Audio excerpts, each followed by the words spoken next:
MP में 3 चरणों में होंगे पंचायत चुनाव। जानकारी पहले सामने आ चुकी है। पहले चरण के लिए 13 से 20 दिसंबर तक नामांकन। 21 दिसंबर को होगी नामांकन पत्रों की जांच। 23 दिसंबर तक वापस ले सकते हैं नाम। 23 दिसंबर को ही होगा चुनाव और चिन्हों का आवंटन। पहले चरण में 85 विकास खंडों की ग्राम पंचायतों में होगी वोटिंग। तो इस वक्त की बड़ी खबर पंचायत चुनावों से जुड़ी हुई आ रही है। अहम जानकारी हम आप तक पहुंचा रहे हैं सिलसिलेवार तरीके से। कब क्या क्या होगा ये भी जान लीजिए।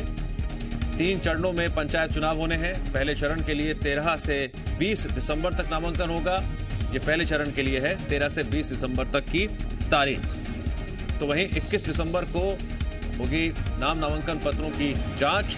23 दिसंबर तक वापस ले सकते हैं नाम। 23 दिसंबर को ही होगा चुनाव चिन्हों का आवंटन और पहले चरण में 85 विकास खंडों की ग्राम पंचायतों में वोटिंग होगी। 6 जनवरी की तारीख है जब चुनाव होंगे। उससे पहले चरण के तहत नामांकन प्रक्रिया से लेकर चुनावों की तारीख तक कब क्या क्या होना है ये जानकारी इस वक्त हम आपको बता रहे हैं सिलसिलेवार तरीके से।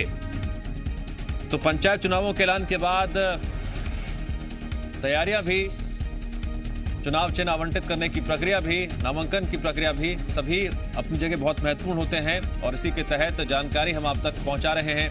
ये जानकारी उम्मीदवारों के लिहाज से बहुत ज्यादा अहम हो जाती है जो अपने अपने क्षेत्र में पिछले कई दिनों से या यूं कहें महीनों से लगातार तैयारी कर रहे थे और तारीखों के ऐलान के बाद उत्साह और बढ़ जाता है। अब तारीखें सामने आ गई हैं। कब क्या क्या होगा इस कड़ी में 13 से 20 दिसंबर तक नामांकन और 21 दिसंबर को होगी नामांकन पत्रों की जांच। तो एक बार फिर से जी मध्य प्रदेश छत्तीसगढ़ पर तमाम उम्मीदवारों के लिए जो मैदान में उतरना चाहते हैं पहले चरण के तहत पंचायत चुनावों में, वो जान लें, समझ लें कि पहले चरण के लिए 13 से 20 दिसंबर तक नामांकन की प्रक्रिया है और 21 दिसंबर वो तारीख है जब नामांकन पत्रों की जांच होगी। कोई उम्मीदवार प्रत्याशी नाम वापस लेना चाहता है तो उसके लिए 23 दिसंबर की तारीख मुकर्रर है। तब तक नाम वापस लिए जा सकते हैं। 23 दिसंबर को ही चुनाव चिन्ह का आवंटन भी हो जाएगा। आंकड़ों की बात करें तो पहले चरण में 85 विकास खंडों की ग्राम पंचायतों में वोटिंग होगी।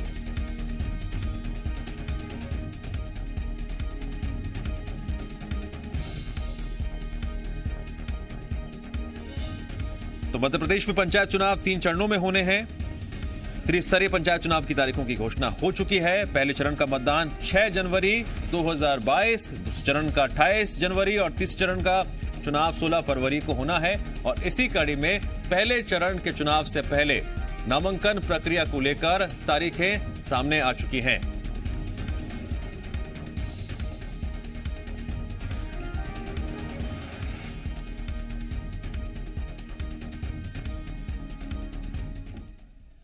अब पहले चरण में किन किन जिलों में चुनाव होना है यह भी जान लीजिए। भोपाल, इंदौर, ग्वालियर, दतिया, हरदा, नरसिंहपुर और भी नाम हैं बता देते हैं आपको, पन्ना, अलीराजपुर, निवाड़ी। तो ये हैं वो नाम जिसके तहत पहले चरण में जिन जिलों में होने हैं चुनाव। एक बार फिर से जानकारी ले लीजिए।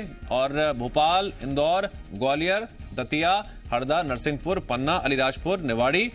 और आगे की हम बात करें तो पंचायत चुनाव का जो पहला चरण है 6 जनवरी को वोटिंग होनी है। 9 जिले जिसमें हैं 85 जनपद पंचायत हैं, 6283 ग्राम पंचायतें हैं, 19,998 मतदान केंद्र हैं। तो ये वो अहम जानकारी है जो पंचायत चुनावों को लेकर उम्मीदवारों से लेकर जनता के बीच हम पहुंचा रहे हैं।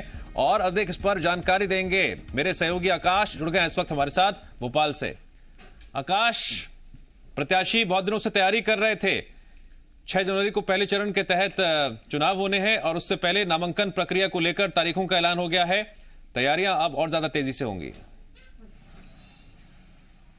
बिल्कुल दिव्यांश, 3 चरणों में चुनाव होना है। पहले चरण में 85 ऐसे विकास खंडों को चुना गया है जहां पर पंचायत चुनाव के पहले चरण के अंतर्गत वोटिंग होनी है। 6 जनवरी इसकी तारीख भी नियत कर दी गई है और सभी दिशा निर्देश इसको लेकर जारी किए गए हैं। 13 दिसंबर से नामांकन हो सकेंगे पहले चरण के लिए। यह प्रक्रिया 20 दिसंबर तक चलने वाली है। 21 दिसंबर को इनकी समीक्षा भी हो जाएगी और 23 दिसंबर तक जो प्रत्याशी हैं वो अपने नाम वापस ले सकते हैं, यानी कि नामांकन वापस लेने की आखिरी तिथि 23 दिसंबर होगी और 23 दिसंबर को ही जो चुनाव चिन्ह हैं वो आवंटित कर दिए जाएंगे, क्योंकि पंचायत चुनाव दलगत चुनाव नहीं होते हैं। ऐसे में कई चुनाव चिन्ह है वो राज्य निर्वाचन आयोग की ओर से निर्धारित किए गए हैं। इसमें गृहस्थी के कई सामान हैं, कपड़ा, बर्तन, चूल्हा, इस तरह की जो पंचायत चिन्ह है उनका आवंटन 23 दिसंबर को हो जाएगा। 85 विकास खंडों में पहले चरण के तहत मतदान होना है।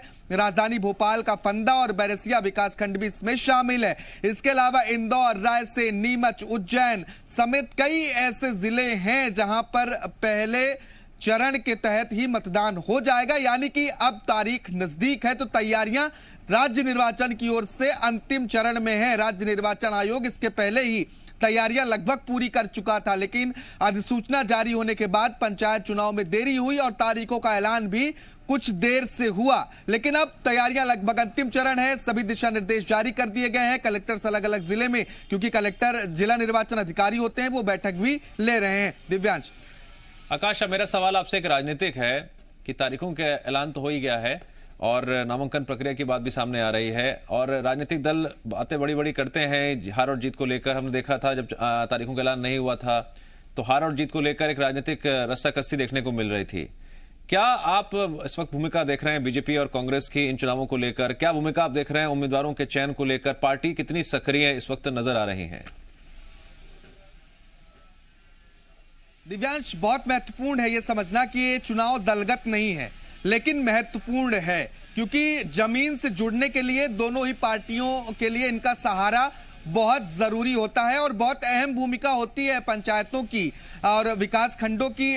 पंचायत चुनाव के बाद लोकसभा चुनाव और माफ कीजिएगा विधानसभा चुनाव में, ऐसे में भले ही ये चुनाव राज्य निर्वाचन आयोग कराता है, लेकिन ये दलगत नहीं है, फिर भी महत्वपूर्ण है दोनों ही राजनीतिक पार्टियों के लिए, क्योंकि जमीन से जोड़ती हैं ये राजनीतिक पार्टियों को और अप्रत्यक्ष रूप से पार्टियों का सपोर्ट भी इन प्रत्याशियों को होता है और इसीलिए दोनों ही पार्टियां इस चुनाव में भी जोर लगाती हैं।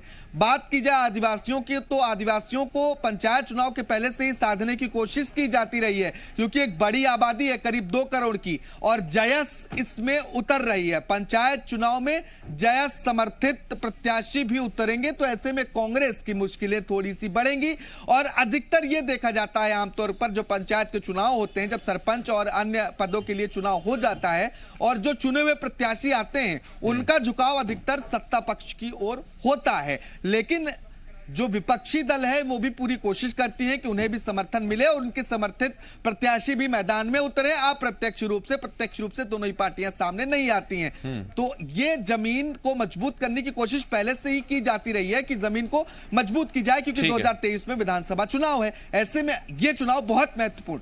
ठीक है, पहले चरण के तहत नामांकन प्रक्रिया की तारीख सामने आ चुकी है। आकाश, लगातार नजर बनाए रखिए, आगे भी आपसे अपडेट देते रहेंगे। फिलहाल आपका शुक्रिया।